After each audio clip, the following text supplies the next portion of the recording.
믿음으로 산 결과가 내 생각, 내 뜻대로 되지 않는 경우가 많죠. 오히려 크게 손해를 입어야 할 때가 있습니다. 이럴 때 그리스도인으로서 여러분은 어떻게 하시겠습니까? 엘리사는 자신을 죽이러 온 아람 군대를 살려서 먹을 것을 주고 고국으로 돌려보내었습니다.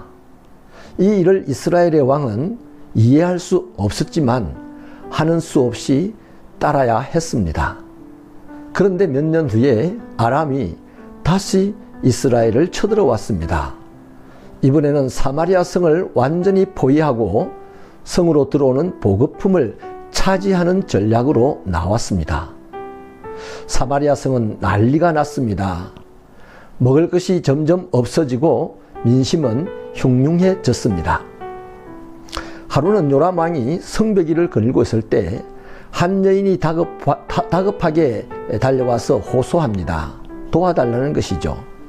요람 왕은 그 여인의 호소를 듣고 냉정하게 대답하였습니다. 여호와께서 너를 돕지 아니하시는데 내가 무엇으로 너를 돕겠느냐? 타작마당으로 말미암아 하겠냐? 포도주 틀로 말미암아 하겠냐? 라고 한 것입니다. 얼핏 보기에는 상당히 신앙적인 발언으로 보입니다. 그러나 이는 하나님을 원망하는 말입니다. 나라가 이렇게 어려운 것은 자신이 아니라 하나님의 책임이라는 것이죠.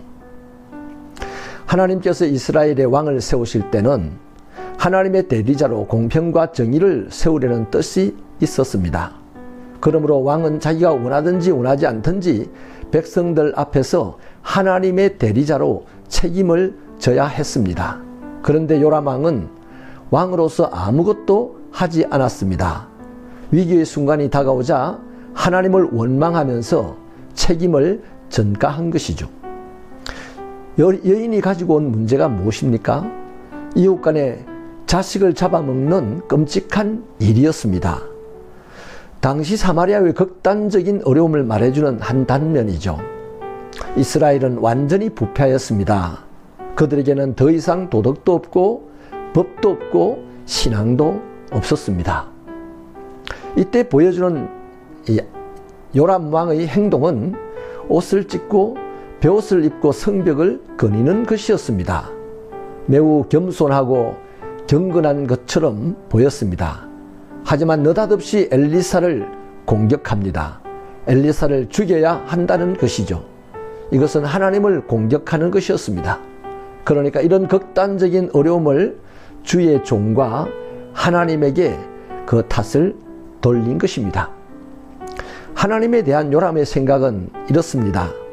사람들에게 어려운 일이 일어난다면 그런 어려움과 악한 일들을 책임져야 될 사람은, 져야 될 것은 하나님이라는 거죠. 만일 하나님이라면 어떻게 이런 어려운 일들이 하나님의 백성들에게 일어나겠느냐라는 것입니다. 지도자로서 하나님 앞에 자신의 잘못된 삶을 돌이키고 회개하는 모습을 보이지 않았습니다. 오히려 주의 종과 하나님을 탓하며 분노하였습니다. 그런데 문제는 그렇게 해서 좋아지지 않았다는 것이죠. 이것은 그때도 지금도 믿음으로 살지 않는 사람들의 하나님에 대한 의문이고 도전입니다. 앞에서는 경건한 모습처럼 보이지만 뒤에서는 하나님의 일을, 하나님의 사람을 공격합니다. 이런 사람의 마음에는 더 이상 하나님이 살아계시지 않습니다. 사랑이신 하나님에 대한 믿음이 더 이상 있지 않다는 증거입니다. 경건의 모양만 있지 경건의 능력은 없어서 하나님의 공동체를 썩고 병들게 하는 사람들이 되고 만 것입니다. 항상 드리는 말씀이지만 관계가 좋고 상황이 좋을 때는 다 믿음이 좋아 보입니다.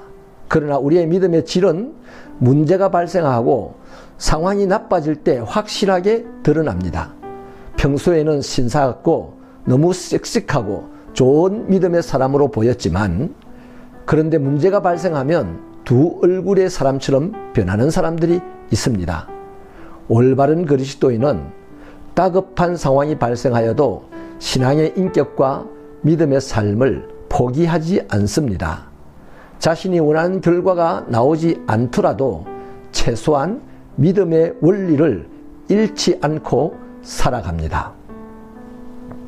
하나님, 내 방식, 내 뜻, 내 소원을 가지고 하나님을 신앙하는 그런 성도가 되지 말게 하시고, 이제 예수 믿고 하나님의 자녀가 되었으니 하나님의 방식을 배우고 하나님의 뜻을 물어 알아서 하나님의 뜻대로 살아갈 수 있는 데에 나를 헌신하게 하여 주옵소서.